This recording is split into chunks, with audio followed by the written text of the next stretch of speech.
देखिए कितनी मुश्किल से बनती है। बिजली का इस्तेमाल तो हम सभी करते हैं, हमारे घर इसी इलेक्ट्रिसिटी से रोशन होते हैं। लेकिन क्या कभी आपने ये सोचा है कि बिजली बनती कैसे है?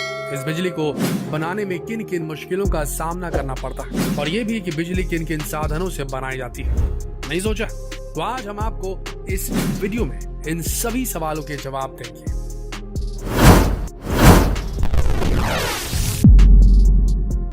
बिजली बनाना अनोखी टेक्निक ही है, तभी तो नदियों तालाबों के पानी को रोककर कई बड़ी बड़ी मशीनों का इस्तेमाल करके बिजली का उत्पादन किया जाता है। बिजली बनाने के लिए कई कर्मचारियों को अपनी जान तक जोखिम में डालनी पड़ती है। इस काम में जरा सी भी चूक की गुंजाइश नहीं होती। अगर गलती से भी कोई चूक हुई तो कई लोगों को अपनी जान तक गंवानी पड़ सकती है। पानी से बिजली बनाने के लिए सबसे पहले किसी भी नहर या नदी के पानी को रोकने के लिए डैम बनवाया जाता है। कई बार इस रोके हुए पानी को उस जगह तक भी पहुंचाया जाता है जहां पानी की कमी होती है। इलेक्ट्रिसिटी जनरेट करने के साथ साथ डैम पानी की कमी को भी पूरा करता है। डैम से बिजली बनाना तभी पॉसिबल है जब पानी बहुत ऊंचाई से गिर रहा हो। ऊंचाई से गिरने पर पानी का प्रेशर बहुत ज्यादा होता है। डैम से होता हुआ पानी जिस जगह पर गिरता है ठीक उसी जगह पर टरबाइन लगाया जाता है।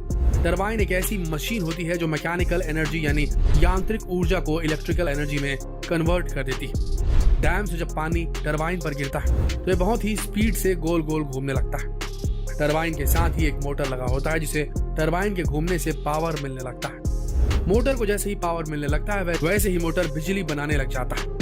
बिजली बनाने के साथ साथ मोटर बिजली के तारों में बिजली पहुंचाने का प्रोसेस शुरू कर देता है। बिजली के तारों में बिजली पहुंचाने के बाद यही बिजली आम लोगों तक पहुंचाई जाती है। इस प्रोसेस से ही डैम से बिजली बनाई जाती है। इस प्रोसेस के अलावा भी कई और तरीकों से बिजली बनाई जाती है, जैसे कि आप में से ज्यादातर लोगों ने पवन चक्की का नाम सुना ही होगा।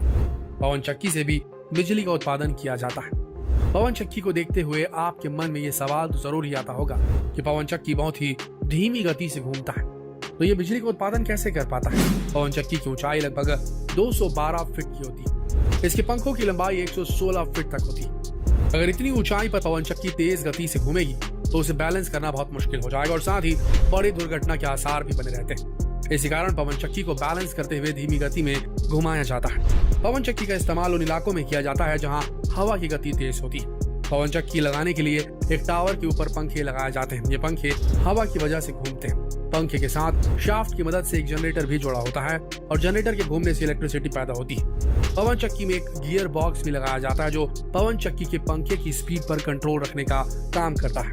पवन चक्की में परेशानी तब आती है जब हवा का डायरेक्शन घड़ी घड़ी बदलता है। तब पंखुड़ियों को समझ नहीं आता कि वो किस दिशा में घूमे। इसके लिए पवन चक्की में एक ऐसा मीटर लगाया जाता है जो हवा के डायरेक्शन को समझता है और फिर पंखुड़ियां हवा का डायरेक्शन समझकर अपना रुख उस तरफ कर लेती। पवन चक्की के ऊपर के हिस्से में बन रही बिजली को नीचे लाया जाता है जहां पर ट्रांसफार्मर लगा होता है। ट्रांसफार्मर की मदद से बिजली के वोल्टेज को बढ़ाया जाता है जहां से फिर बिजली को पावर सबस्टेशन में भेजा जाता है और फिर पावर सबस्टेशन से ही बिजली हमारे घरों तक सप्लाई की जाती है। अगर आपको लग रहा है कि पवन चक्की लगाना कोई आसान बात है तो जान लीजिए कि इसे लगाना बहुत ही महंगा पड़ता है। एक पवन चक्की लगाने में कम से कम 20 करोड़ का खर्च आता है। आपने पवन चक्की से बिजली कैसे बनाई जाती है ये तो जान ही लिया, तो अब आप ये भी जान लीजिए कि कोयले से बिजली बनाई जाती है। कोयले से भी बिजली बनाई जाती है। जी हाँ, कोयला भी बिजली बनाने के काम आता है। बिजली बनाने के लिए पत्थर वाले कोयले को इस्तेमाल में लिया जाता है। पत्थर वाले कोयले के लिए जमीन में गहरी खुदाई की जाती है। खुदाई से निकाले गए पत्थर वाले कोयले को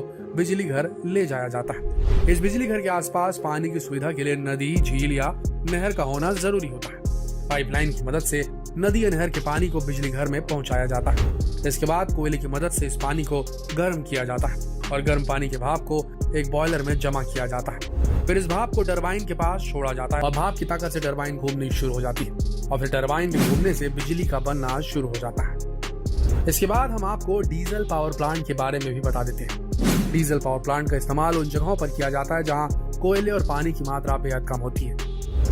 डीजल और मोटर की मदद से ही जनरेटर चलाया जाता है जो बिजली का उत्पादन करता है। सिनेमा हॉल, घर, शादी विवाह या ऑफिस में इमरजेंसी जैसे सिचुएशंस में इलेक्ट्रिसिटी की सप्लाई के लिए इसका इस्तेमाल किया जाता है। ये जनरेटर टरबाइन और इंजन की मदद से इलेक्ट्रिसिटी जनरेट करते हैं। इंजन टरबाइन को घुमाता है और टरबाइन यांत्रिक ऊर्जा को विद्युत ऊर्जा में बदलकर बिजली का उत्पादन करता है। दोस्तों, आज एनर्जी के सोर्सेज धीरे धीरे खत्म होते जा रहे हैं। ऐसे में रिन्यूएबल सोर्स ऑफ एनर्जी के तौर पर हमारे सामने सबसे बेहतर ऑप्शन सोलर एनर्जी है, यानी सौर ऊर्जा, जिसकी मदद से भी आज बिजली का उत्पादन किया जा रहा है। सौर ऊर्जा प्लांट का इस्तेमाल उन क्षेत्रों में किया जाता है जहां पूरे साल सूरज की रोशनी पहुंचती है। सूरज की किरणों को बिजली में बदलने के लिए फोटोवोल्टिक सेल्स का इस्तेमाल होता है। इससे एक बैटरी जुड़ी होती है जिसमें बिजली जमा होती रहती है। सोलर फोटोवोल्टिक सेल्स से पैदा होने वाली बिजली डायरेक्ट करंट पैदा करती है, जिससे बिजली बनती है और फिर इस बिजली का इस्तेमाल किया जाता है।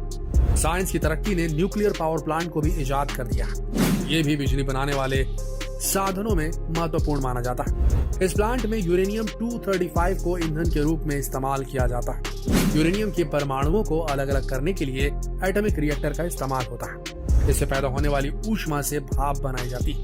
इसी भाप से टरबाइन को घुमाया जाता है, जिससे बिजली का उत्पादन होता है। नेचुरल गैस पावर प्लांट कोल थर्मल पावर प्लांट की तरह ही होता है। फर्क सिर्फ इतना है कि इसमें पानी को गर्म करने के लिए कोयले की जगह नेचुरल गैस का इस्तेमाल किया जाता है। पानी गर्म होने के बाद भाप बनता है और फिर भारी प्रेशर वाले भाप से टरबाइन घूमता है। टरबाइन के घूमने से बिजली का उत्पादन होता है। क्या आप ये भी जानते हैं कि समंदर के लहरों से भी बिजली बनाई जाती है? तो अब ये भी देख लीजिए कि समंदर की लहरों से बिजली कैसे बनती है। समंदर के किनारे, दीवार या चट्टान में जनरेटर और टरबाइन लगाया जाता है। एक हौज भी बनाया जाता है जहां पर टरबाइन और जनरेटर लगे होते हैं। लहरें जब हौज के भीतर आती हैं तो उसमें जमा पानी ऊपर नीचे होने लगता है। इससे हौज के ऊपरी हिस्से में बनी जगह पर हवा तेजी से ऊपर नीचे आती है। लहरों के आने जाने पर टरबाइन पर गहरा प्रेशर बनता है और फिर टरबाइन घूमता है। साथ ही जनरेटर चलने लगता है और इससे इलेक्ट्रिसिटी जनरेट होने लगती है। समंदर की लहरों के बाद समंदर के तरंगों से भी बिजली पैदा होती है। चलिए इसे भी जानते हैं। इस तरीके में लोहे के बड़े बड़े पाइप्स को स्प्रिंग की मदद से एक साथ जोड़ा जाता है। ये समंदर में तैरते रहते हैं। इनका साइज रेलगाड़ी के 5 डिब्बों के बराबर होता है। इनके अंदर मोटर और जनरेटर लगे होते हैं।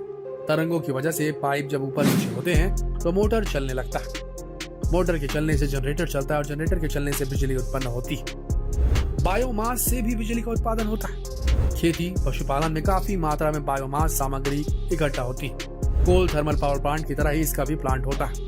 फर्क ये होता है कि यहाँ कोयले की जगह बायोमास को जलाया जाता है और पानी को गर्म किया जाता है। पानी गर्म होने से भाप बनती है और उससे टरबाइन घूमती है और फिर बिजली का उत्पादन होता है। जियो थर्मल पावर प्लांट के इस्तेमाल से बिजली बनाना भी देख लीजिए। दोस्तों, हम जैसे जैसे पृथ्वी की गहराई में जाते हैं धरती गर्म होती जाती है। फिर एक ऐसी जगह भी आती है जहाँ गर्मी की वजह से सारे पदार्थ पिघल जाते हैं, जिसे लावा कहते हैं। धरती के अंदर मौजूद इसी ताप के इस्तेमाल से बिजली बनाई जाती है। इसके लिए जमीन पर कुछ कुएं खोदे जाते हैं। अंदर की गर्म पानी और उसके भाप का इस्तेमाल कर टरबाइन घुमाया जाता है और इससे बिजली बनाई जाती है। तो दोस्तों, आज आपने जाना कि किन किन साधनों से बिजली बनाई जाती है और कितना मुश्किल होता है ये। लेकिन आज हमने बहुत सारे ऐसे सोर्सेस खोज लिए हैं जो रिन्यूएबल हैं, यानी कि सौर ऊर्जा, पानी की ऊर्जा और तरंगों की ऊर्जा। इनके इस्तेमाल से आने वाले समय में जब हम पूरी तरीके से रिन्यूएबल सोर्सेस पर टिक जाएंगे और हम non renewable sources of energy का इस्तेमाल करना बंद कर देंगे, तब वापस हमारा पर्यावरण, हमारा एनवायरनमेंट ठीक होने लगेगा। तो दोस्तों, जितना हो सके इस दिलचस्प वीडियो को शेयर करें फेसबुक पर, व्हाट्सएप पर, यूट्यूब पर, ताकि बाकी लोग भी ये जानकारी प्राप्त कर सकें। कल फिर मिलते हैं एक और दिलचस्प वीडियो में। तब तक के लिए आप सबका इस वीडियो के अंत तक बने रहने के लिए दिल से धन्यवाद।